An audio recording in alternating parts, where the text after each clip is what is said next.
when the company really got started. He was doing consulting work and teaching at the same time. And it was perceived of perhaps as a conflict by the university that he was doing both. And they eventually made him choose between consulting, engineering, and teaching. He chose engineering. One of his early projects was on the Pennsylvania Turnpike, the Northeast Extension. Soils engineering was critical to the development of the highway program, which existed in the early 50s, but really took off with the passage of the Interstate Highway Act in 1956. I would say that we started delivering quality and noticing issues in '53.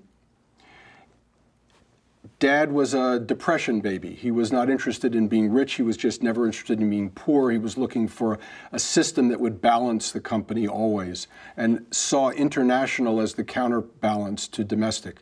When one was up, the other would be down. So as work turned down in the late 50s in the United States, he took an opportunity to go over to Burma and work on the road from Rangoon to Mandalay. That was our first international foray. In the 60s, as the Vietnam War grew, as the export of technology from the United States grew, and as the official development assistance plans of the United States increased, we went overseas as a delivery agent, if you will, for the U.S. government's assistance program. So we went to Vietnam, we went to Thailand, we went to the Philippines, we went to Indonesia, we went to Cote d'Ivoire, we went to Senegal, we went to Nigeria, we went to Burkina Faso, we went to Mali, we went to Kenya, we went to Tanzania, we went to Mexico, we went to Panama, we went to Argentina, went to Brazil, we went to Chile, we went to Paraguay, moving out and growing our capabilities in the process. The firm began reestablishing itself in the United States very much with the development of the National Environmental Policy Act, a landmark piece of federal legislation in 1969 that mandated that federal agencies, large infrastructure projects go through a detailed environmental review. And because of the different disciplines, the different multi-disciplinary approaches that Berger had, we were a natural for that type of business. We were able to bring our engineers as well as planners, environmental scientists, economists, cultural resource specialists, all together in the development of these environmental impact statements or environmental assessments.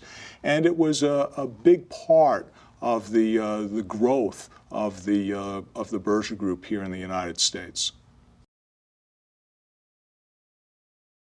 When my father started the company, he was a professor and started working overseas and realized very quickly that it wasn't enough to do just good engineering work when you were overseas, that because of his pedagogic background, he felt it was also critical to eliminate the need to go back and do the same thing a second time.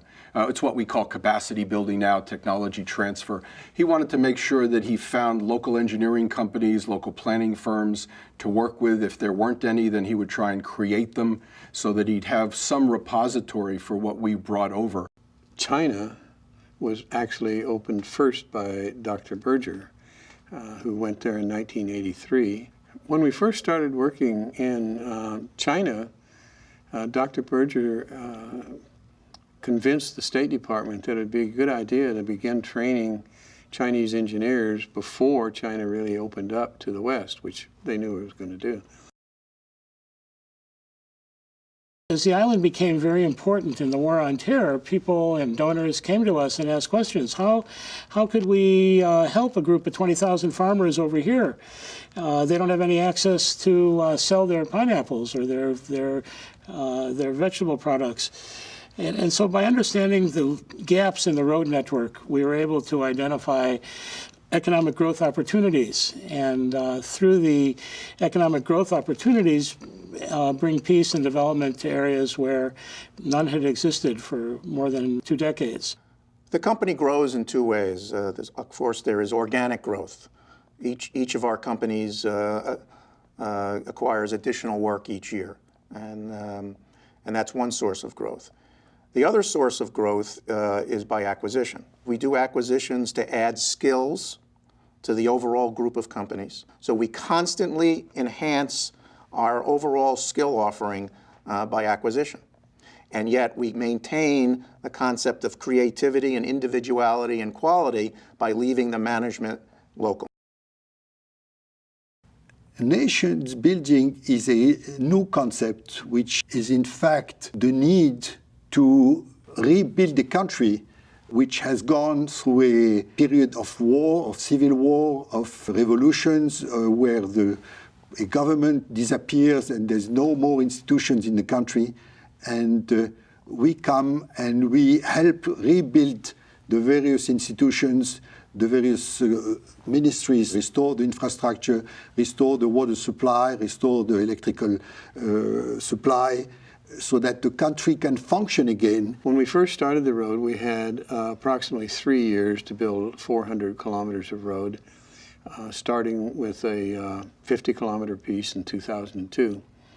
But in May of 2003, the White House asked USAID if they couldn't build that road in the next 9 months. And so they came back to us and said, can you do it in 9 months? So we did. We built the road. We got the first layer down. We opened the road for traffic on December 13th, 2003. The effect of the Kabul to Kandahar highway on the local population was huge. Prior to opening the road, it took 18 hours, 2 days, to drive from Kandahar up to Kabul. We cut that time down to 5 hours. So imports coming in through Pakistan, up through Kandahar into Kabul, the price went down by 20%.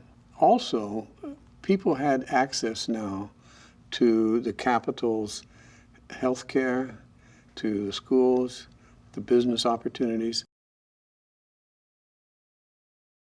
The company has grown rapidly in the last decade by being able to respond to the opportunities and challenges both in the United States and overseas. We don't see those challenges disappearing, and we don't see any reason why Berger won't be able to take care of those clients who have new challenges by bringing the best and the brightest staff with us, by applying the knowledge that we've gained over 50 plus years, and by bringing the multidisciplinary and multicultural capabilities that we have as part of the culture of the company.